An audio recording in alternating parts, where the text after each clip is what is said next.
Pourquoi certains candidats réussissent à bien négocier avec les investisseurs de Qui veut être mon associé? Le but du jeu, c'est de pouvoir conquérir le monde et je vous attends pour venir le conquérir avec moi.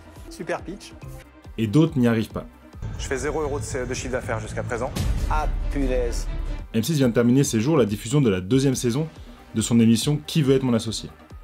Et dans cette vidéo, je voudrais qu'on décrypte le processus de négociation entre les candidats et les investisseurs dans cette émission, et je vais vous donner les 5 étapes clés à respecter pour réussir au mieux sa négociation. Qui veut être mon associé?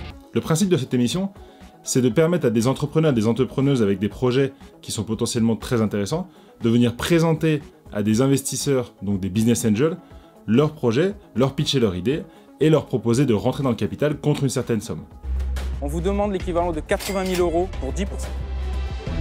Aujourd'hui, je vous propose de participer à l'aventure La Vie est Belt avec un apport financier de 25 000 € pour 5% de l'entreprise.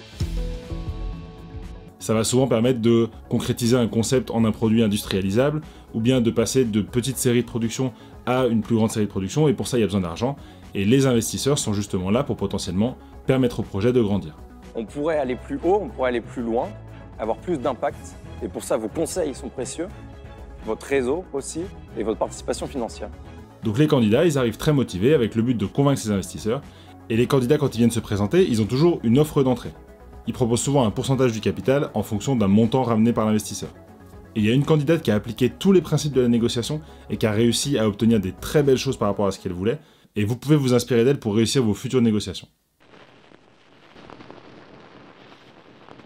Je m'appelle Eva Broussou, je viens vous voir pour 90 000 € contre 15% de ma société. Donc le premier souvenir que j'ai inventé, Made in France, et qui plus est Made in Normandie, est un kit baguette pour refaire sa baguette partout dans le monde, à la maison. On va parler de Eva et de son projet de la French Baguette.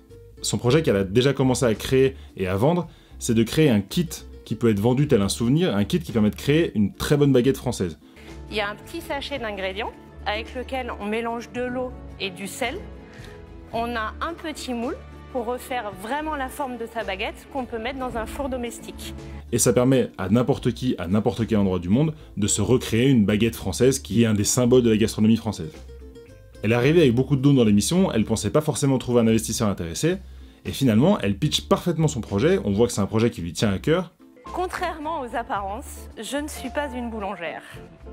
Je suis une vendeuse de souvenirs. Elle connaît parfaitement ses chiffres, elle donne envie, on voit qu'elle a une vision, une vraie envie de développer son entreprise. Et son offre d'entrée, c'est de dire, pour 90 000 €, vous avez 15% du capital. Résultat, il y a 4 investisseurs sur 5 qui se positionnent. Et chacun fait une offre entre 90 000 et 100 000 € avec des conditions particulières. Jean-Pierre Nadir, il veut faire la meilleure baguette du monde. Éric Larchevêque, il a envie de créer une nouvelle manière de vendre des saveurs françaises.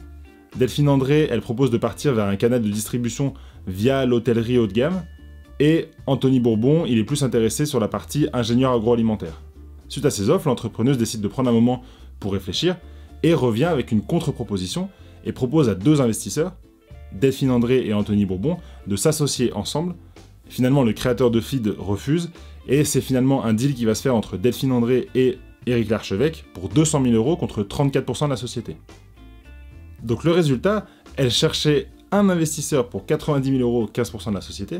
Elle repart avec un montant plus gros de 200 000 € avec 34% de la société et surtout 2 business angels, 2 investisseurs qui vont pouvoir l'aider et le guider dans son projet pour lui permettre de tout exploser avec son projet de French Baguette. Et c'est ça qui est fabuleux avec les compétences de la négociation, c'est que là c'est pour convaincre des investisseurs, mais ça peut vous servir pour négocier votre salaire, négocier une rupture conventionnelle, négocier un gros achat, négocier un prix sur une maison ou un appartement dans l'immobilier. Cette compétence elle est super utile au quotidien et c'est justement pour ça que je vous partage une fois par semaine tous les dimanches à 19 h mes meilleurs conseils en vidéo sur cette chaîne YouTube. Si cette candidate et d'autres entrepreneurs réussissent aussi bien leur discussion avec les investisseurs, c'est parce qu'elle a appliqué les 5 étapes clés d'une négociation réussie. Tout d'abord, la première étape, c'est la préparation. Je vous le dis toujours, en négociation, 80% des résultats vont se jouer dans la préparation. Si demain vous voulez aller négocier une augmentation de salaire avec votre patron, c'est très important de bien connaître la situation de l'entreprise, de bien connaître votre historique dans l'entreprise, de bien connaître votre patron, de bien connaître les chiffres, de bien connaître le contexte, de bien connaître les arguments potentiels qui va vous répondre. Elle arrive en connaissant très bien les chiffres. Combien ça coûte et c'est quoi la marge? Le kit complet, donc la boîte que vous avez, est vendu par exemple au Louvre 10 €. Moi, je le vends 5,90 € au Louvre. La boîte complète, elle me coûte un petit peu moins de 2 €. D'accord, donc il y a des marges confortables. Ouais. Et vous en avez vendu combien? J'ai vendu essentiellement des sachets cette année et j'en ai vendu 17 000. Ok. Bah, quand même. Elle a préparé des bons arguments, elle a préparé une bonne façon de présenter son projet, elle connaît ses interlocuteurs, elle sait que le côté Made in France, ça va leur parler, et donc résultat, elle réussit à les convaincre. La deuxième étape, c'est de faire une première demande ou une première offre qui soit ambitieuse. Je m'appelle Eva Broussou, je viens vous voir pour 90 000 € contre 15 % de ma société. Eva, elle demande 90 000 € pour 15% de la société.